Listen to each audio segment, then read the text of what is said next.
Bonjour à tous, on se retrouve pour un nouvel événement. Aujourd'hui, le The 50 se dispute à Cagnes-sur-Mer sur le parcours des 2925 mètres. Ils sont 15 à s'affronter, tous au même poteau. Ce sont des chevaux de 8 à 11 ans qui n'ont pas aligné 430 000 euros. Course assez ouverte, pas mal de possibilités dans ce rendez-vous. Néanmoins, je pense qu'on a quand même quelques points d'appui. On va en parler dans quelques instants avec mon choix en 6.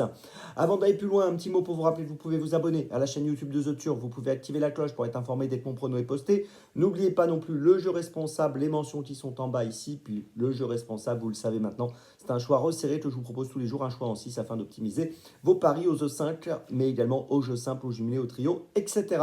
Un petit mot sur dans mes jumelles, 3 chevaux sélectionnés, une petite folie, 4 chevaux au total pour les réunions premium, c'est tous les jours là aussi sur la chaîne YouTube de The Turf ou sur les réseaux sociaux de The Turf. Et puis nous sommes dans la semaine de l'Amérique, J-4 avant le prix d'Amérique. N'oubliez pas que vous avez l'opération Le Boss de l'Amérique avec The Turf, vous pouvez gagner 15 000 euros, n'hésitez pas à regarder tout cela sur le site The Turf ou sur l'application The Turf. Et puis concernant l'heure américaine et cette semaine américaine, il y a la possibilité également de gagner des places pour le prix d'Amérique Legend Race et également pour les compétitions de basket qui ont lieu actuellement à Paris. Allez, on y va et on commence et je place en tête et en point d'appui le numéro 12, Ed Darling, qui a terminé 8e du prix du Forest dernièrement à Vincennes le 11 janvier, mais il était ferré. Auparavant, il avait terminé 2e du Grand Prix de Noël sur cette piste de Cagnes-sur-Mer et sur ce parcours en étant déféré des 4. Il sera déféré des 4 aujourd'hui. Et ce jour-là, il n'avait pas été très chanceux, ça n'avait pas été très fluide pour lui dans la phase finale. Associé à Nicolas Bazir, je pense qu'il est capable de jouer le premier rôle ici, c'est un favori logique.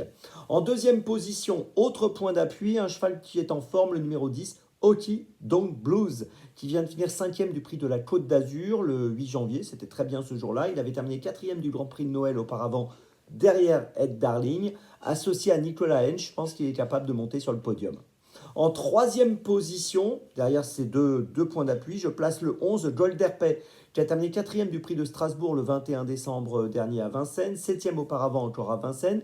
Il fait un déplacement avec des ambitions associé à David Beccaer. Je pense que si tout se passe bien, il est capable de finir dans les 3.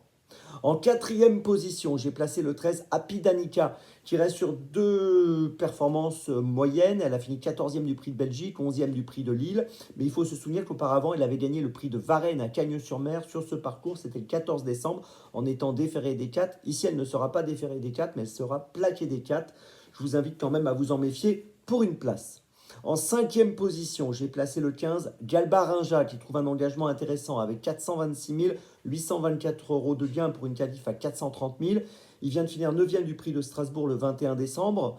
Ça, c'est pas terrible. Mais par contre, quand on regarde ses statistiques à Cagnes-sur-Mer, 13 courses courues sur ce parcours, 9 victoires, une deuxième place. On est obligé de tenir compte de ces statistiques et de le garder dans notre sélection. Et puis en sixième position, j'ai retenu le 1 Grit of Madrid qui a des qualités, comme le prouve ce qu'il a fait le jour dans le prix Ourasi. Il a été disqualifié dans la phase finale du parcours, dans les 250 derniers mètres, alors qu'il semblait en mesure de lutter pour la victoire.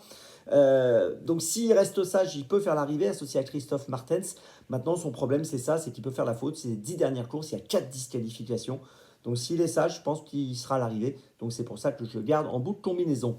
Je vous résume mon choix en 6 pour ce The 5 cordes. Point d'appui, donc les numéros 12 et 10. Derrière le 11, le 13, le 15 et le 1. Départ de la course aujourd'hui, 13h55. N'oubliez pas dans mes jumelles avec le lien qui s'affiche. On se retrouve maintenant demain pour Vincennes. Et d'ici là, avec The Turf, ça va aller.